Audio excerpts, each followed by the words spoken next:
Bien, on a choisi le quartier Alexandre ici pour plusieurs raisons. C'est sûr qu'on a repris un commerce qui existait déjà, qui était déjà implanté dans le quartier.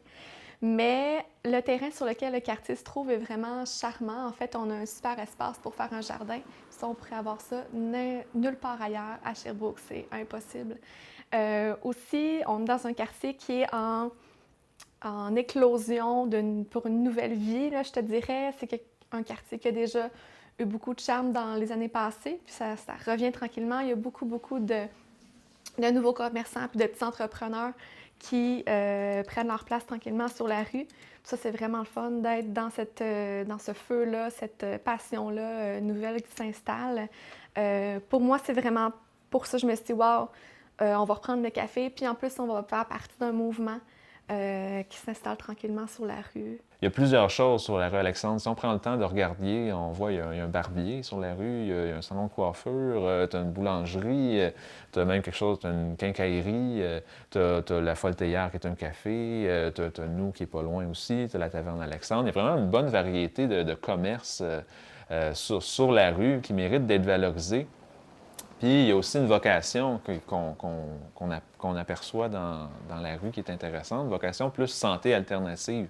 Il y a la Fleur de Vie qui est une boutique d'aliments naturels, il y a nous qui est un café végétalien, il y a la Folle Théière qui est un café, un salon de thé végétalien aussi.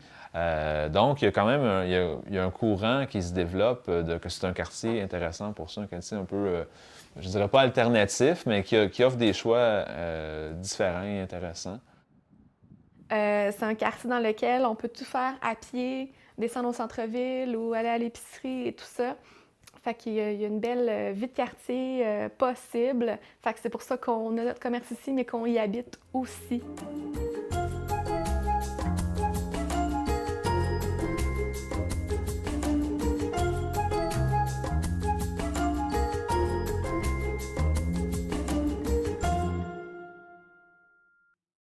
Donc, le café Singing Goat existe depuis 2010, a été fondé par Jackie Hall puis d'autres amis autour d'elle.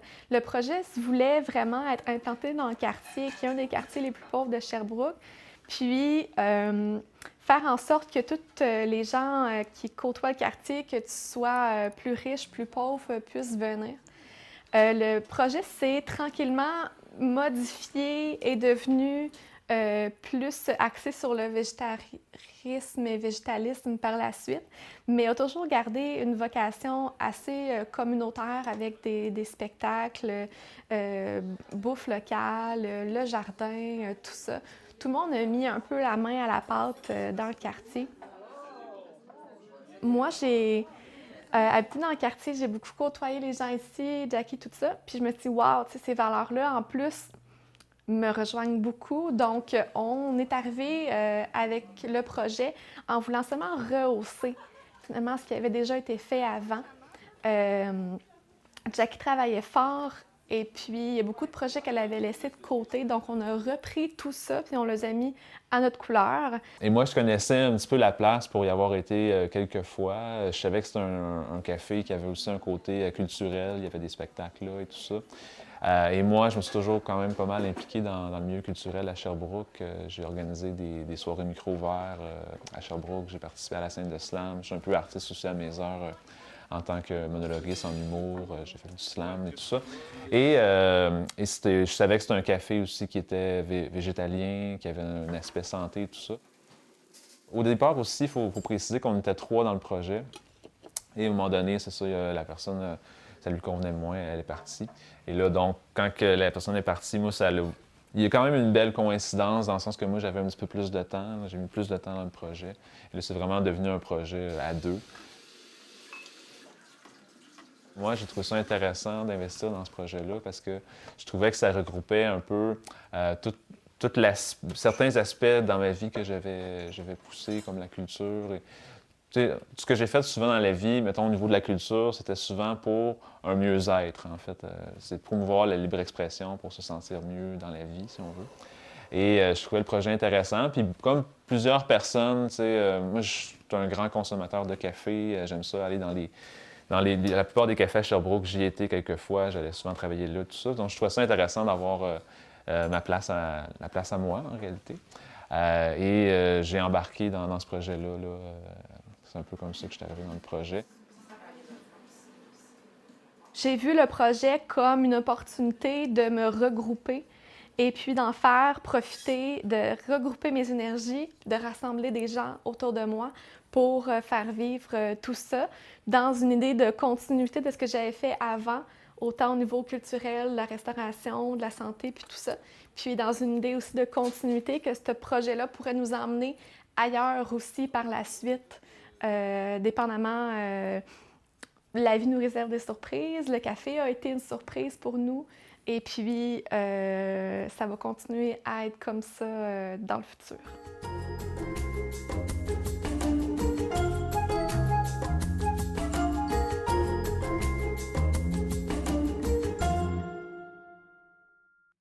Donc, pour moi, le végétalisme, ou offrir une nourriture végétalienne au café, c'est dans une optique de vouloir faire d'abord découvrir aux gens que l'alimentation, c'est varié à l'infini. En fait, c'est une des raisons, dans le fond, pour faire voir comme, regardez, à travers le monde, on mange végétarien, on mange quasiment végétarien, ou même à travers l'histoire.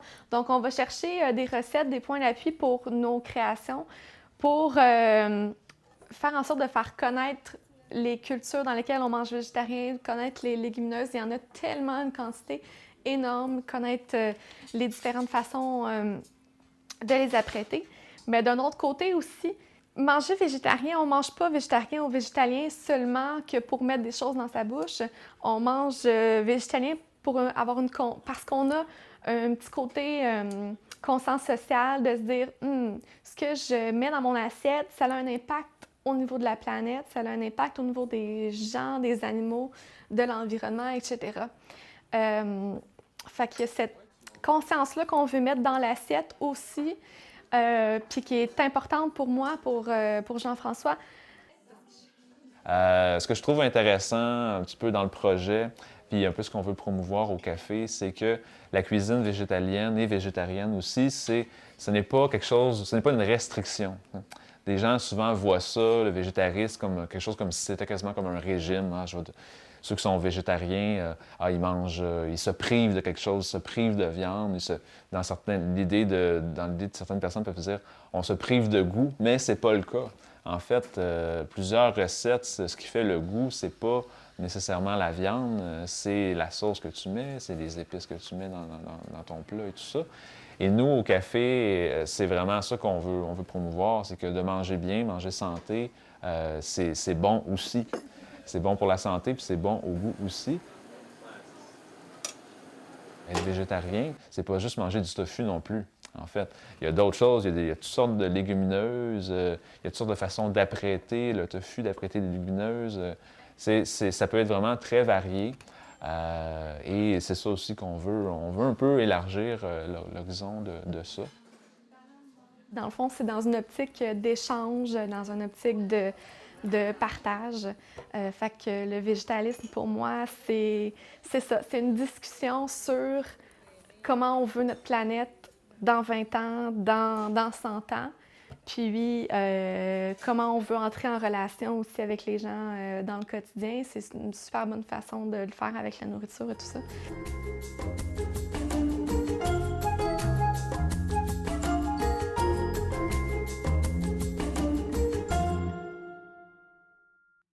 Donc, le plat que j'ai choisi de vous présenter, c'est un plat de création. En fait, chaque semaine, on a un menu qui change constamment. Alors, je m'amuse beaucoup là-dedans. J'ai choisi de vous présenter une des façons que que je préfère apprêter les choses, donc un peu à l'indienne. Donc, c'est un bol qui est composé d'un petit curry de patates douces et courges aux épices, avec un quinoa et puis des pois chiches rôtis au paprika et au masala. Et ensuite de ça, il y a une petite roquette au citron, des pousses de tournesol et une sauce à mettre généreusement sur le dessus au tahini, gingembre et cumin. Et puis toujours, nos petits bols sont accompagnés de nos craquelins maison au paprika et au romarin. Donc, j'ai aussi choisi de vous présenter notre burger. D'ici, on l'appelle le burger du Café Singing Goat. C'est un burger que j'ai inventé, dans le fond, qui est à base, c'est une boulette de pois chiches au curry et aux légumes. Donc, bien protéiné, bien texturé aussi. Il y a plein d'autres ingrédients secrets dedans, bien sûr. C'est dans un pain qui est à 99% sans gluten, donc tout le monde peut en manger. Il y a aussi un autre ingrédient qui est super intéressant, c'est du mayo végétal, qui ne contient aucun produit laitier ni œuf, qui est aux fines herbes, donc coriandre et persil. Puis on a aussi les légumes grillés, qui sont aubergines, poivrons rouges et oignons, qui sont caramélisés au four pendant 1 heure. Donc, ils deviennent fondants dans la bouche, vraiment délicieux. Puis, quelques tranches de tomates pour compléter le tout et de la verdure du moment. L'hiver, c'est un peu plus côté kale. L'été, un peu plus côté roquette ou des mélanges et tout ça. Donc voilà, le burger qui est servi avec des chips de maïs et une belle grosse salade avec une vinaigrette miso et gingembre. Donc plein de goût dans une belle assiette colorée.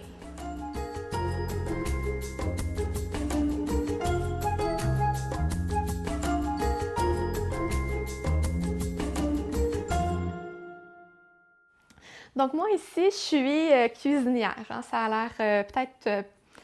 je fais rien, mais non. C'est pas vrai. C'est une grosse partie du travail en restauration, monter les menus, tout ça, faire la cuisine. J'ai de l'aide un peu aussi avec des employés, Jean-François et tout ça. Fait que je fais la cuisine, le service. C'est sûr, j'aide aussi Jean-François à toutes les autres tâches, que ce soit les spectacles et tout ça. C'est moi qui vais faire le son pendant les shows, des fois. On fait tout. On fait de tout, on fait de tout. Mais la cuisine, c'est vraiment ce qui me passionne le plus dans mon travail, puis surtout la créativité en arrière de ça. Oui, on a des menus réguliers, mais on a un menu de la semaine qui change constamment à toutes les semaines et même des fois, 2 fois dans la semaine avec nos brunchs du samedi. Donc moi, je suis toujours en train de voir qu'est-ce que je peux faire de nouveau, qu'est-ce que je peux essayer, les nouvelles épices, des nouvelles textures, des nouveaux pays à visiter avec la nourriture que je fais parce qu'il y a plein de recettes végétariennes à travers le monde. Catherine, ça s'occupe de la cuisine. Moi, je m'occupe un petit peu de tout ce qu'il y a autour, c'est-à-dire la gestion, l'organisation d'activités, les commissions. C'est moi qui se promène un peu partout dans la ville, aller chercher ce qu'il faut. Je m'occupe aussi, bien sûr, tout ce qui est la gestion, les chiffres, les comptes, les factures. Je m'occupe de ces aspects-là. Puis des soupers spectacles aussi. Je suis en contact avec quand même pas mal d'artistes de la relève à Sherbrooke. Et c'est un petit peu moi là, qui s'occupe, toujours en collaboration avec Catherine. On est un couple, des fois, il faut se limiter. Là. Des fois, on se dit « OK, là, on arrête de parler du café là, parce qu'il y a tout le temps des choses à discuter. » Puis on prend pas mal toutes les décisions ensemble.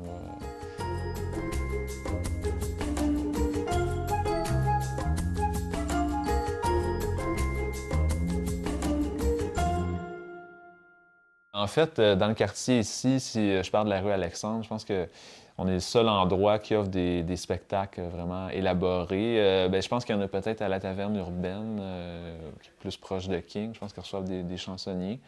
Mais je pense que c'est bon pour un quartier d'avoir un endroit où c'est pour aller voir des spectacles, pour sortir, au-delà de juste pour manger. L'aspect culturel, pour moi et pour Catherine, les spectacles, la vie artistique à Sherbrooke, l'expression par l'écriture, par la musique, par l'humour, par toutes sortes de façons, c'est une façon aussi d'être en santé, c'est-à-dire de ne pas tout garder en dedans, de laisser sortir, de s'exprimer. Puis aussi, les soupers-spectacles, ce qui est intéressant qu'on organise, parce qu'on a une formule souper-spectacle, que c'est toujours, les gens viennent manger avant, puis après ça, ils restent pour le spectacle. Et c'est souvent des spectacles intimes. Puis c'est des artistes de la relève. Qu'est-ce qui se passe souvent? C'est qu'ils invitent les gens qui les supportent. Des fois, c'est la famille, des fois, c'est des amis, des fois aussi, bien sûr, il y a des gens qui viennent au café. Tu as un monsieur qui vient, souvent, lui, il ne veut pas manquer un souper-spectacle. Il vient à tous les soupers-spectacles quasiment qu'on organise. Et l'énergie qui se dégage dans ces événements-là est vraiment très bonne. C'est très intéressant de voir toutes ces personnes-là appuyer l'artiste qui est devant, qui fait ce qu'il aime, qui fait ses chansons qu'il a écrites, qui fait l'humour. On a déjà des humoristes aussi qui sont venus donner des spectacles où, c'est intéressant de voir ce partage-là. Et pour moi, ça fait partie en même temps de la nutrition. C'est manger bien, oui, mais en même temps prendre soin de soi au-delà de la nourriture. C'est vraiment un tout qu'on a voulu, nous, promouvoir. Puis quand on avait le studio Goat en haut, ça complétait aussi cette offre-là.